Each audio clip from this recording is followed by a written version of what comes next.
Hello YouTube, it's Down here, and today I'm back with another horrifying story for you. And this one is about the time I almost got mauled by an evil dog, a true man versus beast story, a survival horror tale, if you will. Now, this particular story is rooted in my childhood, back when I think I was 9 years old, and it happened near my childhood home. Back then I used to live in a nice suburban neighborhood. There was a lot of greenery, lots of mostly good neighbors. I had a lot of friends that I would frequently invite to my house in order for us to play video games or run around outside. Overall, it was a very enjoyable time for me back then. It was a nice neighborhood, we had many nice neighbors, and most of them actually owned dogs that were adorable. All but one of them. You see, in the house that was directly adjacent to us lived a very nice neighbor who actually had a very particular dog that hated everyone. Now, while I do call it a dog, in my eyes back then it felt more like a hellhound, this malicious, vicious, big thing that would try to chew the bars of his fence in order to get to you if you happened to be passing in front of him. It was an incredibly noisy creature, and it would bark at everyone that would happen to pass in front of its vicinity.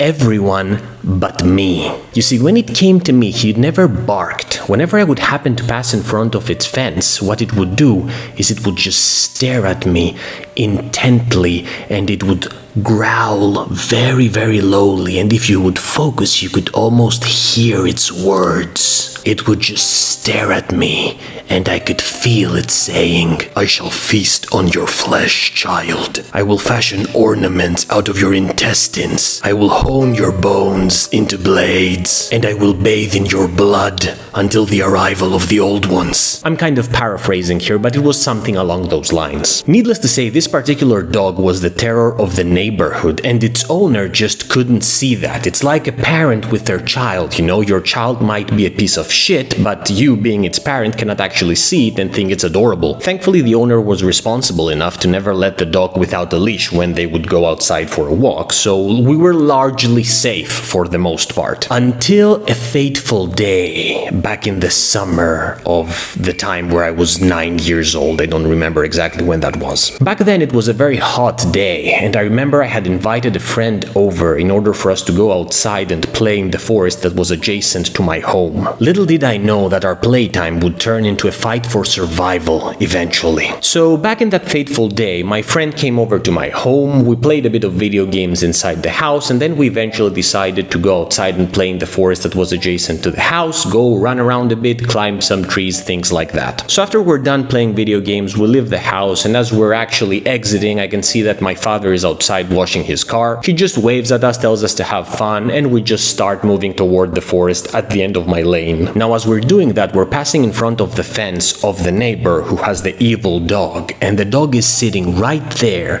staring at us. And as he's staring at us, I can once again feel his words in my mind. "The time is almost upon us, boy. The end is nigh. I will wear your skin like a t-shirt." Again, I think I'm paraphrasing here, but that was the vibe that I was getting from the dog. Now, since the dog was confined behind the fence, me and my friend were creeped out, but didn't really feel that much threatened. So we just, flipped the dog off and just started moving toward the forest. Now, as we're entering the forest, I have a look back in order for me to have a last glance at the dog. And that is when things went to shit. You see, as I'm turning around in order for me to look at the dog, I notice its owner, let's call him Nick, is opening the fence and getting out in order to go and speak with my father since they were friends. The only problem was that he did not close the fence door. Now, at that moment, everything around me starts moving in slow motion as I'm watching the open fence, and I'm seeing Zippo, the dog, slowly skulking out of it and just turning and looking at me. At that point, I noticed that my friend has also turned around and is looking at the dog,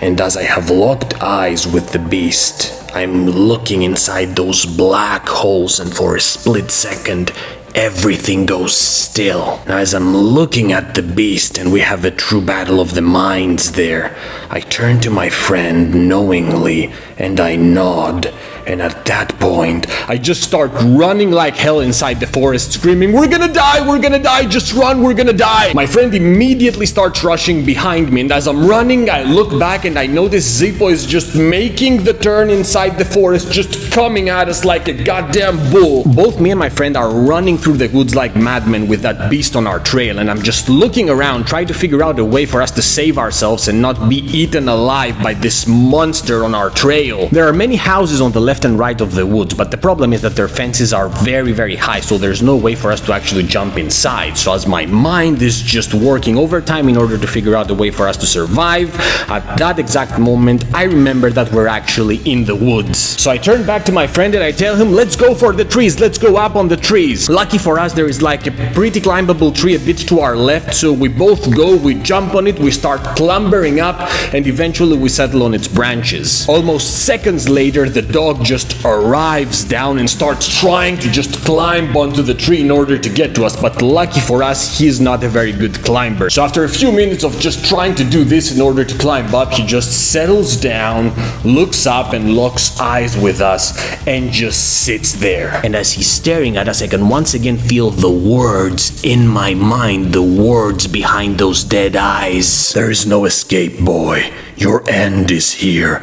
I shall gorge on your flesh. I shall parade your carcass around the neighborhood so that everyone knows that I rule this kingdom." So I'm sitting there with my friend and we're just staring down at the dog, who's obviously waiting for us to go down in order to be murdered. We're both scared shitless. We're just looking around for a way to escape this. There are no trees nearby in order for us to do the Tarzan thing and start jumping from branch to branch in order for us to escape. So we're just sitting there staring at the dog, trying to figure out a way out of this. The first idea we have is to actually start screaming for help. There are many houses around, so perhaps one of the neighbors will get out, will see our predicament, and will try to help. So we take a couple of minutes to just start screaming, "Help, help, there's a dog here, help, there's a dog here," and surprise, surprise, not a single soul gets out on their balcony in order to see what is happening. I mean, there are two kids outside that are screaming for help, maybe they need it. Regardless, after a few minutes of doing that, we decide that no one's gonna come to help us, so we once again go back into trying to figure out exactly how we can get ourselves out of that situation. By this point, the dog has gotten a bit impatient and he has started patrolling up and down the woods while waiting for us to make our move and hopefully kill us. So as we're sitting there, I'm just contemplating of a way to escape this. I mean, it's not like we can stay up here forever, you know, eventually we're gonna have to eat, and right now the only things that are edible around here are me and my friend, and I'm not gonna go and kill my friend like that,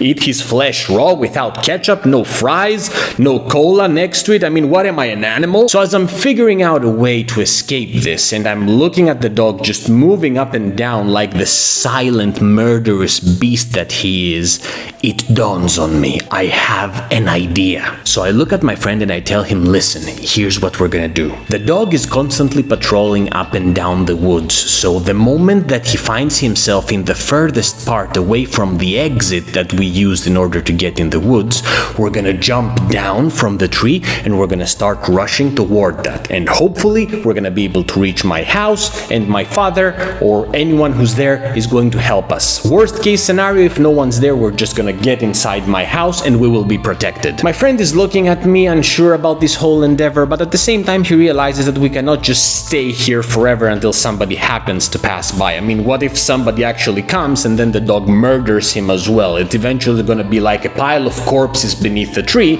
and we're gonna still be stuck up there. So he agrees. So we both brace ourselves and I focus all my attention on the dog going up and down, up and down. I'm like frigging Sherlock Holmes at that moment, just calculating time and distance and chaos and order. And the moment I see the dog going to the furthest part from the exit of the woods, I turn to my friend and I tell him, "Now!" Now what happens at that particular moment is the following. Me and my friend both jump down with just a few seconds of difference between us. My friend successfully lands on his feet. I successfully land on my friend. As I crash on him, I just force him to face plant on the ground, and the moment I do this, I just push in order to get up and start running, further planting him inside the dirt. As I'm doing this, I look back and I see that the dog has actually started running toward us, so I just start sprinting away, running like the wind toward the exit. Now my friend is looking at me and he's screaming, "Save yourself! yourself, go save yourself. It's okay, leave me behind. Save yourself, save yourself. Yeah, that's what he was saying. That's what he was saying. Now, as I'm rushing away, I have a last glance back and I can see that my friend has managed to get up and is running, but the dog is very hot on his trail. At that moment, I master every single ounce of strength I have left, and as I'm running, I just take a turn out of the exit and I just leg it toward my father and the neighbor, whom I can see at the end of the lane. Now, I run like the wind and I just stop abruptly in front of them, trying to catch my breath. My father and the neighbor turn to me and go like, "What's going on?" From my side, I'm looking at like,